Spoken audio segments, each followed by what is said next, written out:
ഒരു തെറ്റും ഒരു കുറ്റവും ഞാൻ ചെയ്തിട്ടില്ല. ഞാൻ കഴിഞ്ഞ 10-25 വർഷക്കാലമായി കേരളത്തിലെ പൊതുരംഗത്ത് പ്രവർത്തിക്കുന്ന ഒരാളാണ്. 2001-2006 കാലഘട്ടത്തിൽ ഞാൻ VS അച്യുതാനന്ദന്റെ അഡീഷണൽ പ്രൈവറ്റ് സെക്രട്ടറി ആയിരുന്നു. അന്ന് മുതൽ തന്നെ ഈ ലൈംഗികാരോപണ കേസുകളിലും സ്ത്രീപീഡനവുമായി ബന്ധപ്പെട്ടുള്ള കേസുകളിലെല്ലാം തന്നെ നിരന്തരമായി ഇരകൾക്ക് വേണ്ടി വിട്ടുവീഴ്ചയില്ലാത്ത പോരാട്ടം നടത്തുന്ന ഒരു പൊതുപ്രവർത്തകനും സാമൂഹ്യ പ്രവർത്തകനുമാണ് ഞാൻ.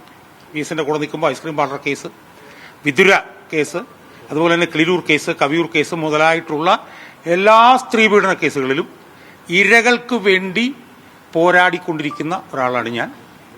ഏറ്റവും അവസാനം ഈ വേടന്റെ വിഷയത്തിൽ പോലും ഇരയ്ക്ക് അനുകൂലമായിട്ട് അർത്ഥശങ്കയ്ക്കിടയില്ലാത്ത വിധം നിലപാടെടുത്ത ഒരു പൊതുപ്രവർത്തകനും സാമൂഹ്യ പ്രവർത്തകനുമാണ് ഞാൻ. അതുകൊണ്ട് തന്നെ എനിക്കെതിരെ ഈ സ്ത്രീത്വത്തെ ആക്ഷേപിച്ചു എന്ന് പറയുന്ന ഒരു വാദം ഒരിടത്തും നിലനിൽക്കില്ല. അത് പൊതുമണ്ഡലത്തിൽ നിലനിൽക്കുന്നില്ല എന്നുള്ളത് എനിക്ക് മനസ്സിലായിരുന്നു. പക്ഷെ ഇന്നിപ്പോൾ കോടതിയിലും അത് നിലനിന്നിട്ടില്ല. എനിക്കെതിരെ ഉള്ള എല്ലാ വകുപ്പുകളും അടിസ്ഥാനരഹിതമായിട്ടുള്ള വകുപ്പുകളാണ് എന്ന് തെളിഞ്ഞു കഴിഞ്ഞു. എന്നെ വലിയ തോതിൽ എന്നെ സമ്മർദ്ദത്തിലാക്കാൻ വേണ്ടിയിട്ട് ഭരണകൂടം ശ്രമിച്ചുകൊണ്ടിരിക്കുകയാണ്. എൻ്റെ കുടുംബത്തിനെ വരെ സമ്മർദ്ദത്തിലാക്കാൻ വേണ്ടിയിട്ടുള്ള ശ്രമങ്ങൾ നടന്നു.